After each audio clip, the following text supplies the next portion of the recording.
श्री स्वामी समर्थ. सर्व ताईंना स्वामी महाराज तुमच्या सर्व चांगल्या इच्छा पूर्ण करो. तुम्हा सर्वांचं माझ्या चॅनलमध्ये खूप खूप स्वागत आहे.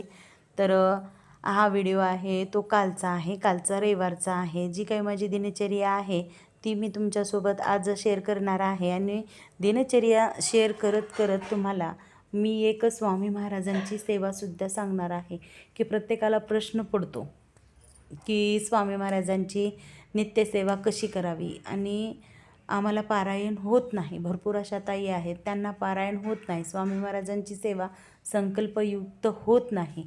काही जणांच्या घरी मांसाहार जास्त होतो, मग संकल्पित सेवा होत नाही. गुरुचरित्र पारायण होत नाही. स्वामीचरित्र सारामृत पारायण होत नाही. आता काही जणांच्या घरी होतं तर काही जणांच्या होत नाही. भलेही काही जणांच्या घरी कसं होतं, मांसाहार नसतो परंतु त्यांना बसणं होत नाही. त्यांना एक ठिकाणी बसणं होत नाही, एका जागेवर बसून सेवा होत नाही. तर मग आता हे मांसाहार होतो, परत पुन्हा एक ठिकाणी बसून आम्हाला संकल्पित सेवा करणं होत नाही. तर स्वामी महाराजांची सेवा काय करावी, तर तुम्हाला मी सांगते.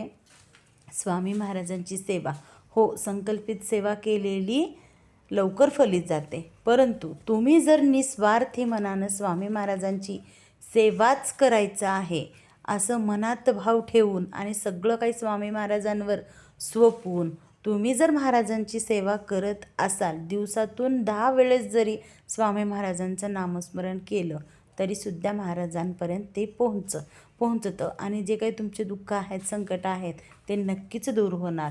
परंतु मी सांगते तुम्हाला स्वामी महाराजांची सेवा कशी करायची आणि कशी सुरुवात करायची, आपल्या दिनचर्येची, आपल्या दिवसभराची सुरुवात कशी करायची. भलेही तुम्ही संकल्पित सेवा करत नाही किंवा तुम्हाला एक ठिकाणी बसून होत नाही तरीसुद्धा तुम्ही स्वामी महाराजांची सेवा कसं करू शकता ते आज मी सांगते. माझं जे काही दिनचर्याचं सकाळचं रुटीन आहे ते पण दाखवते तुम्हाला, ते पण बघा. आणि स्वामी महाराजांची सेवा कशी करायची ते सुद्धा व्हिडिओ स्किप न करता ऐका, म्हणजे तुम्हाला समजून जाईल की स्वामी महाराजांची आपण एवढीसुद्धा सेवा केली तरीसुद्धा आपल्या जीवनातले जे काही दुःख आहेत, संकट आहेत ते सुद्धा जाऊ शकतात. बघा आता काय करायचं, मी माझ्या स्वानुभवावरून सांगते की संकल्पित सेवा नसल्यानंतर मी काय करते.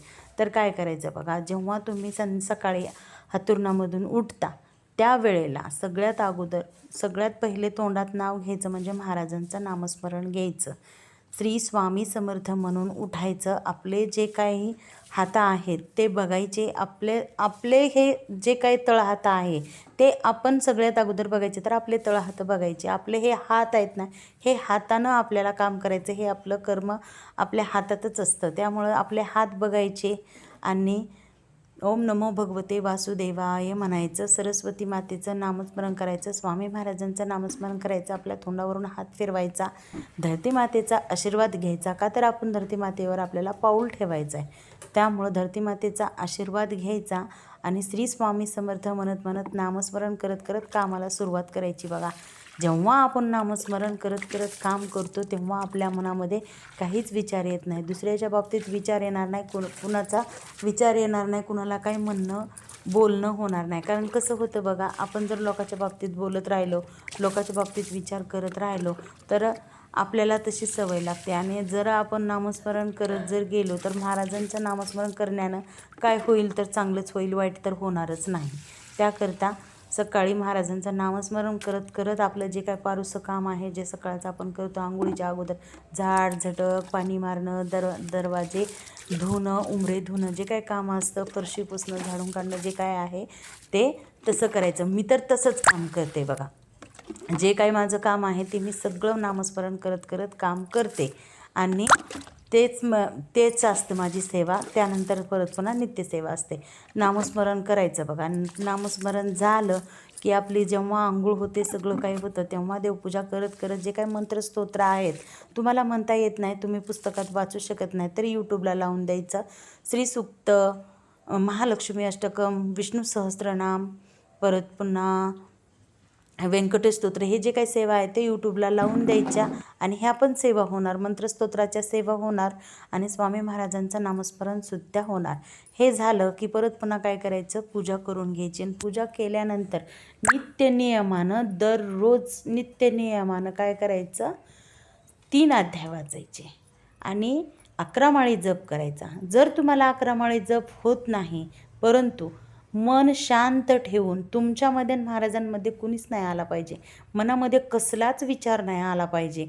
नामस्मरण करता करता कुणाचाच विचार करायचा नाही. जाऊ कशी आहे, दीर कसं आहे, हे असं बोलले, ते तसं बोलले, सासू हे ते, मैत्रीण हे ना त्यानं, अजिबात मनामध्ये कसलाच विचार आणायचा नाही. फक्त महाराजांचं नामस्मरण करायचं एकदम शांत चित्तामध्ये. तुम्हाला ऐकू येईल अशा स्वरामध्ये एकच माळ जप करायचा. परंतु त्या वेळेमध्ये धुणं राहिले, भांडे राहिले, लेकरं असं हे ते म्हणून काहीच विचार करायचा नाही. महाराजांचं नामस्मरण करायचं. श्री स्वामी समर्थ, श्री स्वामी समर्थ अशा स्वरामध्ये नामस्मरण करायचं. देवपूजा झाल्यानंतर एकच माळ जप करायचा आणि त्यानंतर परत पुन्हा 3 अध्याय वाचायचे. 3 अध्याय वाचल्यानंतर एक माळ जप, 3 अध्याय स्वामी चरित्राचे, दररोज 3 अध्याय, म्हणजे 1, 2, 3च रोज नाही वाचायचे. 1, 2, 3 जर आज वाचले तर उद्या 4, 5, 6 वाचायचे. त्यानंतर परत पुन्हा 7, 8, 9 असं वाचायचं. 7 दिवसात एक स्वामी चरित्र सारामृत पूर्ण होतं.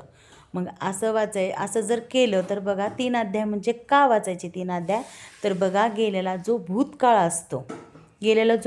असतो ते आपले जे काही वाईट कर्म असतात ते आपले वाईट कर्म लवकर नष्ट होऊन चांगला काळ यावा म्हणून, आणि जो चालू काळ आहे त्या चालू काळामध्ये आपल्याला कसलं दुःख संकट येऊ नये म्हणून, आणि जो येणारा काळ असतो त्या वर्तमान काळ, भूतकाळ, भविष्यकाळ आणि वर्तमान काळ, हे जी काही येणारा भविष्यकाळ असतो आपला, त्या भविष्यकाळात आपल्याला कसली अडचण येऊ नये म्हणून तो एक अध्याय, चालू काळासाठी एक आणि गेलेल्या काळासाठी एक, असे 3 अध्याय वाचायचे.